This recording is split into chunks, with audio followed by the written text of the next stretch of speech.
সুপ্রভাত বন্ধু, চলে এসেছি গাছের কথা ফুলের কথা ইউটিউব চ্যানেলে। আজকে আমি এই সময়ে বেদানা গাছের পরিচর্যা বা বেদানা ফুল আসার আগে বা পরবর্তী সময় কি পরিচর্যা করব সেই বিষয়গুলো নিয়ে আলোচনা করব। আমি দেখাতেই পারছি যে আমার এই গাছটি, বেদানা গাছটিতে দেখুন প্রচুর পরিমাণে ফুল ফুটে গেছে বা প্রচুর পরিমাণে কুঁড়ি বেরোচ্ছে বা গুটি দেখা যাচ্ছে। তো সেই বিষয়ে এর কিছু গুপ্ত রহস্য বা কিভাবে এই গাছে, ছোট একটা গাছে কীভাবে প্রচুর পরিমাণে ফুল আনতে পারবেন, সেই বিষয়ে আপনাদের সাথে আজকে আমার এই ভিডিও। মূলত বন্ধু, এই গাছ কিন্তু একটি কষ্ট সহিষ্ণু গাছ। অর্থাৎ এই গাছকে বেশি পরিমাণে জল দেবেন না। খুব বেশি পরিমাণে জল দিলে কিন্তু এর নাইট্রোজেন পেয়ে গেলে কিন্তু এর গাছে ফুল আসার সম্ভাবনা কমে যাবে। মূলত একে কিছুটা পরিমাণে প্রুনিং করতে হয়। যখন দেখবেন যে ডালগুলো বেশি ঝুলে যাচ্ছে, দেখুন আমি একটু দেখানোর চেষ্টা করি। দেখুন এই ডালটি কিন্তু ঝুলে গেছে। এই ডালটিকে আপনি প্রয়োজনে কিন্তু এরকম জায়গায় প্রুনিং করে দিতেই পারেন। যে গাছগুলো বেশি ঝুলে যাবে সেই ডাল থেকে যখন আপনি প্রুনিং করে দেবেন, সেখান থেকে কিন্তু আপনি দেখবেন সেখানে কচি ডাল বেরিয়ে কিন্তু ফুল আসার সম্ভাবনা বেড়ে যাবে। সো প্রুনিংয়ের জন্য সেরকম সারা বছরই আপনি কম বেশি প্রুনিং করতেই পারেন। প্রুনিংয়ের জন্য সেরকম কোনো সময় নেই। আমি আমার অভিজ্ঞতা থেকে বলছি, আমি সারা বছরই কম বেশি যখন যেরকম প্রয়োজন হয়, প্রয়োজন বুঝে কিন্তু আমি প্রুনিং করে দিই। আর গাছের মাটি তৈরির ক্ষেত্রে মূলত আপনি 50% আমাদের গার্ডেন সয়েলের সাথে 50% আপনি গোবর সার বা ভার্মি কম্পোস্ট মেশাতে পারেন।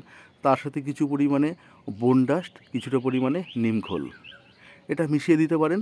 তারপর গাছ যখন লেগে যাবে তখন কিন্তু আপনি কলার খোসার যে ডাস্ট, সেটা বা কলার খোসা ভেজানো জলও কিন্তু আপনি 15 দিন অন্তর বা 1 মাস অন্তর দিতে পারেন। গাছের পরিমাণ বা টবের সাইজ বুঝে কিন্তু আপনাকে সেটি দিতে হবে। দেখা যাচ্ছে আমার এই গাছটি দেখুন, এই গাছটি কিন্তু একটি 20 লিটারের জলের জারে রয়েছে।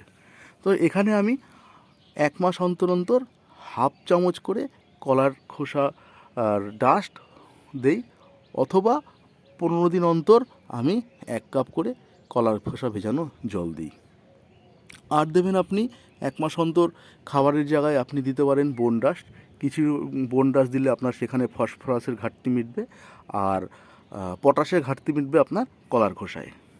এছাড়া প্রয়োজনে আপনি পেঁয়াজের খোসা ভেজানো জল দিতে পারেন। পেঁয়াজের খোসা ভেজানো জল কিন্তু গাছের জন্য একটি খুবই গুরুত্বপূর্ণ। দেখুন বন্ধু, দেখতে পাচ্ছেন কুড়িগুলো আপনাদের আমি শেয়ার করছি। এই ছোট গাছে প্রচুর পরিমাণে ফুল, এখনও কিন্তু প্রতিটি ডগায় ডগায় এখনও ফুল আসছে। তো আপনাদেরকে কিন্তু এইভাবে এই পরিচর্যাগুলো করতে হবে।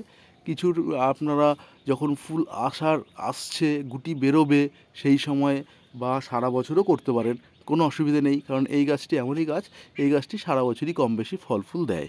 সেই জন্য 15 দিন অন্তর অন্তর কিন্তু আপনারা মিরাকুলান স্প্রেও করতে পারেন, ফ্লোরা বা মিরাকুলান।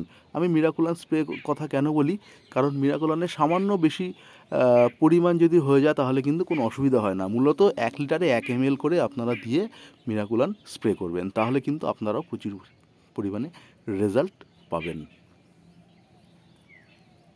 দেখুন বন্ধু, আমি একটু দেখানোর চেষ্টা করছি।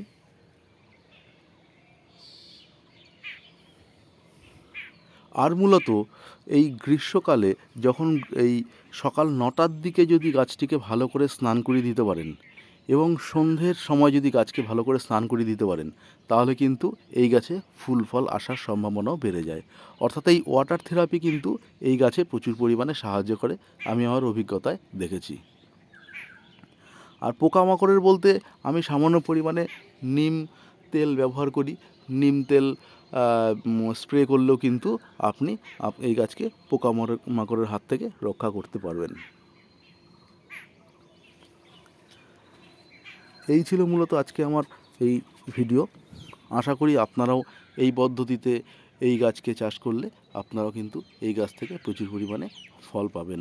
আপনাদের ছাদ বাগানে বা আপনাদের বাগানে কিন্তু এরকম একটি গাছ অবশ্যই রাখতে পারেন। অসংখ্য ধন্যবাদ বন্ধু সঙ্গে থাকার জন্য।